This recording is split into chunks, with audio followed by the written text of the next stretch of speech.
All right, MagnaCut, micarta, grippy grip from ProTech. That's the end of the episode. Lululemon, Lululemon, Lululemon. Lululemon, Lululemon, Lululemon. Purple leather, yellow leather, purple leather. The children! Somebody get the children! They're coming in the back door. What is going on, everyone? Today we have an extra special rec report. I'm like gonna break the table. Did you hear that? Yeah, it's a little bit creaky. A little bit creaky. You guys have been asking for it. Everyone knows that Riley breaks folders, so he has a lot of fixed blades. So today they hold up. There's no majority of them. You broken a fixed blade before? No. Okay. I've seen people break them. Like out of the classes and whatnot? The Moras. Oh. But the ones that I like I'm usually pretty easy with the Moras. Yeah. It's a light duty fixed blade. Moras are some of my favorite fixed blades. They are. They're awesome. They are. They're awesome knives. But anyway, today we are talking about Riley's fixed blade collection, so stick around for all that and way more.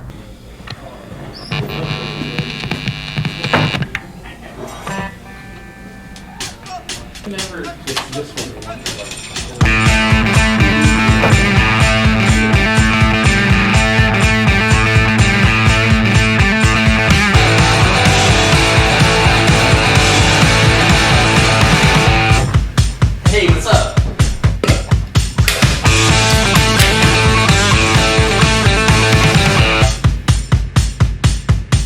All right, Riley. So leading into this, why do you have so many fixed blade knives?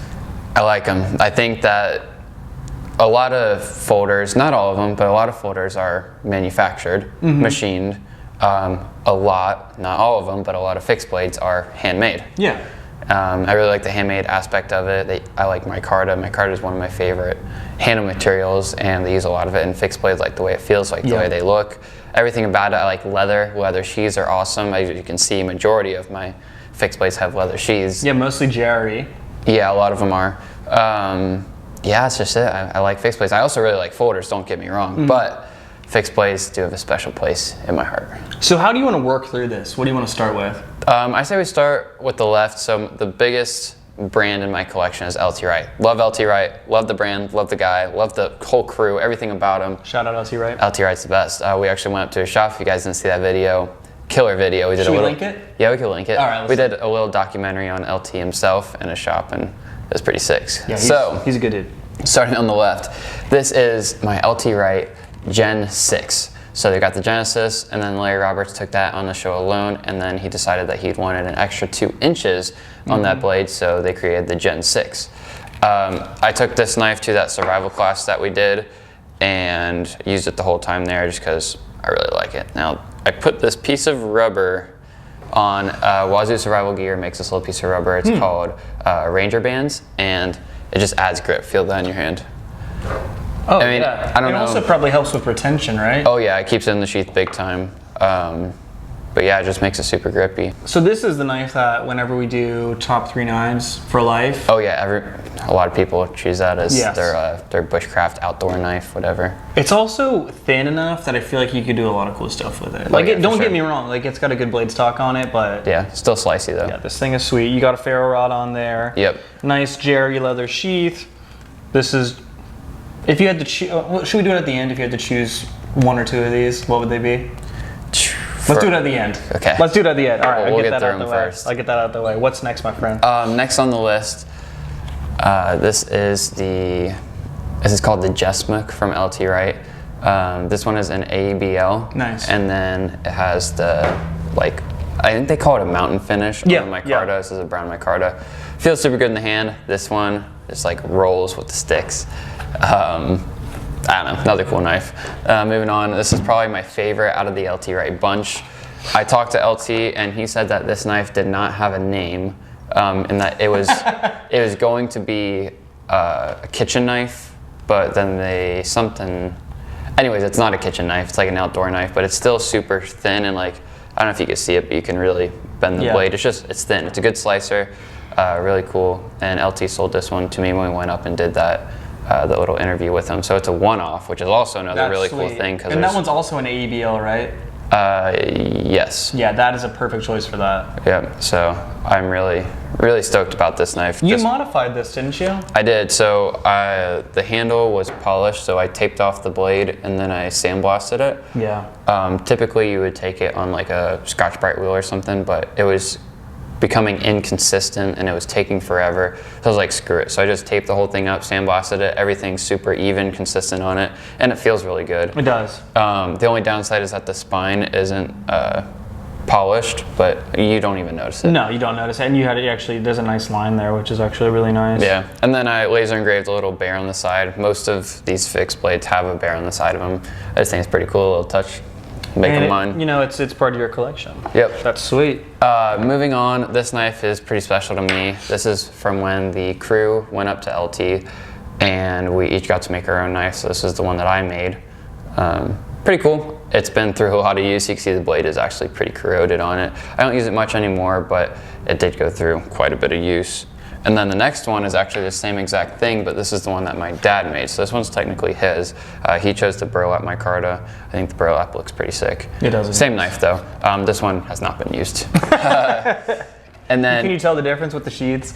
Yeah. Moving on from the LTs, these are my blind horses. So this is back when LT and I forget the other knife maker who is now Battle Horse.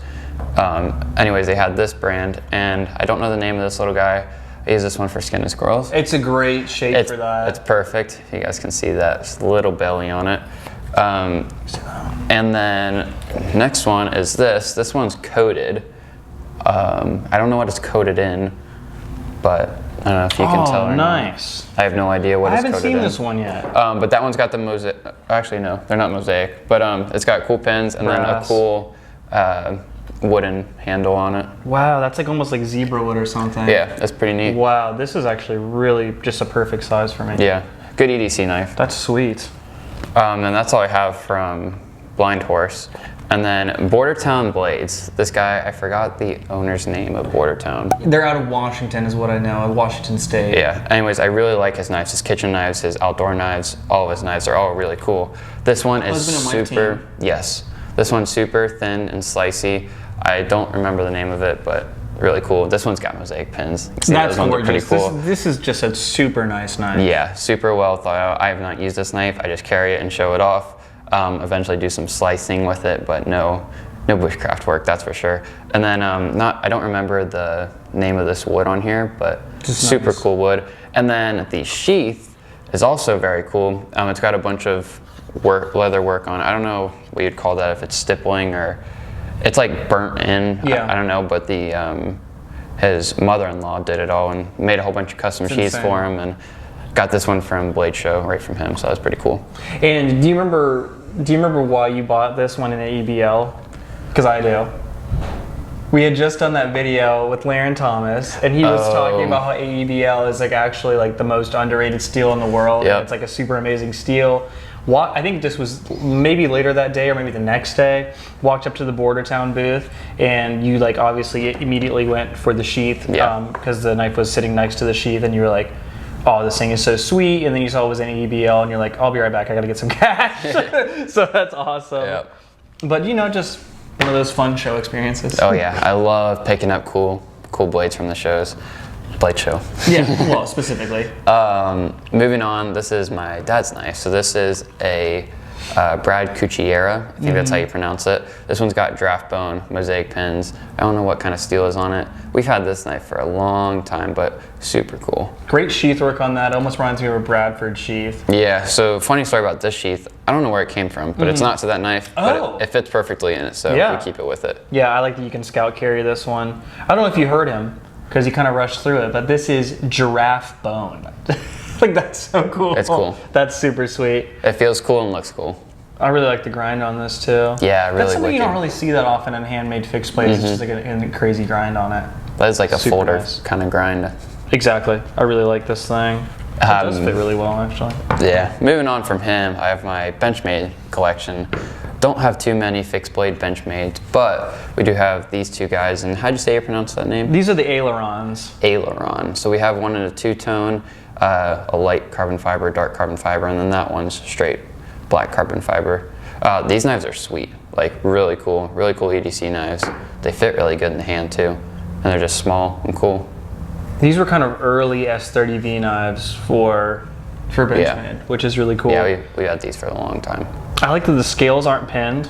Mm-hmm. So you can actually swap them out if you wanted to. Not that you want to get rid of this awesome carbon fiber, but... Yeah, I don't know what other hand materials they offered or if it was just the carbon fiber on them.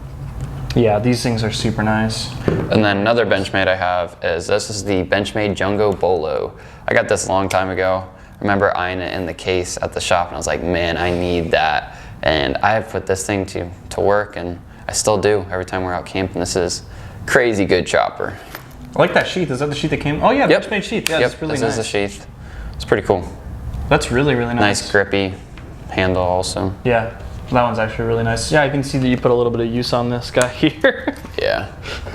Coating's going off a little bit. Oh yeah. That's sweet. I see you put a couple different kind of crude edges on there also. Oh yeah, I wanted the first 2 inches of the blade to be, so like the original edge is kind of like this, so like a chopping edge similar to an axe, but I wanted the first 2 inches of it to be like more like this. Yeah, more like a knife edge. So I had my dad regrind the first 2 inches of it so I could do some fine work with the first part of the blade and then keep the edge for the chopping. That's sweet. Yeah. Next up, this is the Alex Steingraber Shark. Oh. This one's in Van X. Sick. Wicked cool knife, so super corrosion resistant. And then you also have the, what is this called? TerraTough. TerraTough scales, which, I don't know, it's like micarta on steroids. Yeah. It's sweet. Yeah. It's like plastic micarta. Yeah. The sheath is perfect. Everything about this knife is perfect. Yeah, this would be a great little backup knife if you're out there camping. Yeah. Or a knife for when you're out swimming. Honestly. It could be a dive knife. You just got to take care of it. It absolutely could be. Yeah, this thing is super sweet. If you're a Spyderco guy and you want to get into fixed blades, I think this is probably the closest thing to a Spyderco, like with the edge. Super slicey. Like that. Yeah, these things are super badass. Unfortunately, very hard to get. Yeah. Very especially in Van X. Yeah, absolutely. But those are sweet. Next up, my Mora collection. I do actually have hard to get. I do have a few other Moras, but I brought the two that I like the best. This one's the Kanzable. Yeah. Just basic Mora. Put that thing through the test. Love it. And then the Elduris little guy. Also put this thing through the test. I like the Moras a lot.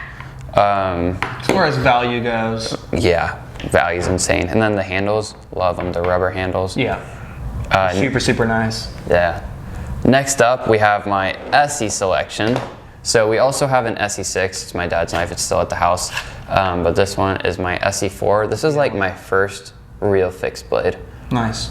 And I beat the heck out of this thing. I can tell. Really like it. I had one complaint about the ESEEs, and it's that their handles were like kind of boxy, but they've changed it all since, and their handles are phenomenal now. Is that an upgraded sheath on there?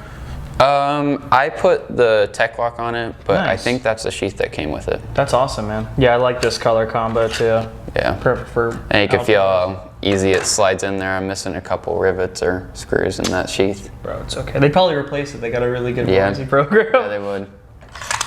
Yeah, that is actually super sweet. Oh, I see an Azula down there. Yep, this is my Azula. I bought this one on consignment many years ago. And then I also got the micarta scales for it. I used to EDC this thing for quite some time, and it's just perfect for that. And the sheath is really neat. It's like perfectly goes around your belt. I don't know what you'd call that. But oh, what do they call, like a J clip or something like that? Yeah. Yeah, that's super nice. Moving on to these guys. These are my dad's knives. This is a TRC. Lithuania. There we go. I don't know why. When you put it on the sheet, I knew where it was made. Huh. Oh, that's where they're. Yeah, that's where they're made. This one's called the South Pole. TRC makes some crazy, well-built knives. Yeah. If you haven't gotten one in your hand, it feels like no other knife on the table. It's just, I don't know how to explain it, but it's just different. Everything about it is very well thought out and just feels super good in the hand. Everything is machined on it. There's nothing handmade about this besides the edge, but it just feels wicked cool. Those remind me of like if Apple made a fixed blade. Yep. You know, just how perfect and simple it is. Yeah, everything's perfect on that knife. Super nice. I don't know what blade steel that one's in, but I'm not too sure. I don't know if it said on it or not. but I don't think so. they generally do cool blade steels also. This one's an L-Max, which is really cool. Yeah, that's dope. Moving on, this is a Wartz Falcon field knife. I think my dad got this on consignment also. He just liked the way it looked and picked it up, and I don't think he's ever used it. You know, he's a collector. Yeah, it looks cool though, feels cool. Kind of like spear point. It's pretty neat. Yeah, great swedge on the top of that one. And I don't know what blade steel is on this. But it's a mystery blade steel. It's probably 420 HC if I had to guess. Pull my card on there too. Yeah, I like the grain on that. It's really cool. And what's this monstrosity here? Last but not least, you guys might say something about me having a cold steel, but this isn't even a cold steel. This is a freaking Schrade. Oh geez, yeah, I didn't even get the name. Schrade. But cool story behind this. So my dad and I went to a camp. I don't know if you'd call it a camp or kind of like a survival class or whatever, but at the end of the class, it was like 2 or 3 days, may have been 4 days. There were, I think, supposed to be one of these, but they ended up giving 2 of them away to, I guess, whoever they thought did the best or something. Anyways, I ended up getting this knife, so super cool. On the side it says Ultimate Survival Tips Level 1 Training. That's sweet. So I just think it's pretty neat. I don't really use this knife, but it's cool to show off sometimes, and it does feel really good in the hand. Great handle, actually. Yeah, rubber handle, and it's huge. Yeah, that thing is massive. Massive blade stock. Yeah. Yeah, I like this thing. This is, you know, Schrade has taken such a decline because it used to make really cool knives, really nice knives. And growing up, we definitely eyeballed Schrade knives online, but I really like this thing. And that knife has a tank too. I bet it could handle a lot. I bet it could too. Super thick. Mystery blade steel again, but obviously. Cool sheath. What do you expect? Yeah. So Riley, if you had to go through and let's do it like this. You can only keep 3 of these knives. And you're gonna have to give the rest of them away to those in need. So that's like really, really tough. Can I make my predictions? Yeah. Let me know what you think first. Okay, I'm gonna say 6-inch Genesis, Bordertown, and Shark. Is that pretty close? That's very close. It would either be that configuration or instead of the Shark, this other LT right here, the kitchen knife custom. Oh knife. yes, that one actually is pretty special. This is, it's very special. But definitely a 6-inch Genesis, right? Of course, yeah. Yeah, 6-inch Genesis, that, and then definitely your Bordertown, right? Yep. All these just have great stories behind them. Yeah, 100%. A lot of memories, I'm sure, with this guy here with the 6-inch, but. Which one's your favorite knife out of all of them? Out of all of these, the Bordertown. Yeah. I just like I like the workmanship. I mean, the sheath is just, it takes it over the edge for me. It's super nice. I love a mirror polish on a fixed blade, actually. Yep. It looks really nice, but it's also the most corrosion resistant finish you can put on a blade except for coating it. So I really like that. And yeah, I like the story where it came from. Yeah. Guys, if you could choose one of these knives, let us know down below what's your favorite. Also, what's your favorite fixed blade, or what's your top 3 fixed blades? It can be hard to decide one sometimes. It's hard. We'll limit it to 3, but if you want to tell us 40, listen, I'm not your dad. You comment whatever you want. I'm not gonna do anything to control you guys. Riley, you have anything else for the good people out there? I think that's it, guys. Get yourself some fixed blades if you don't have any. Yeah. How about some dad advice? Oh yeah, I'm pretty good at that. Walk your dog. Yeah, don't forget to take the trash out. That's good. That's good, especially for those of you in long-term relationships. I know your boyfriend, girlfriend, husband, or wife will really appreciate that. Yeah. All right. Yep. So guys, thank you so much for joining us on this week's Rec Report. If you have any suggestions for topics for future episodes, please let us know down below. And we got to start getting geared up for Blade Show. It's about that time. It's going to be a gnarly show this year. Every year we got to step it up a notch, and this year we're definitely stepping it up a notch. We're stepping it up a notch, guys. So thank you so much. I'll talk to you guys in the next episode. Peace.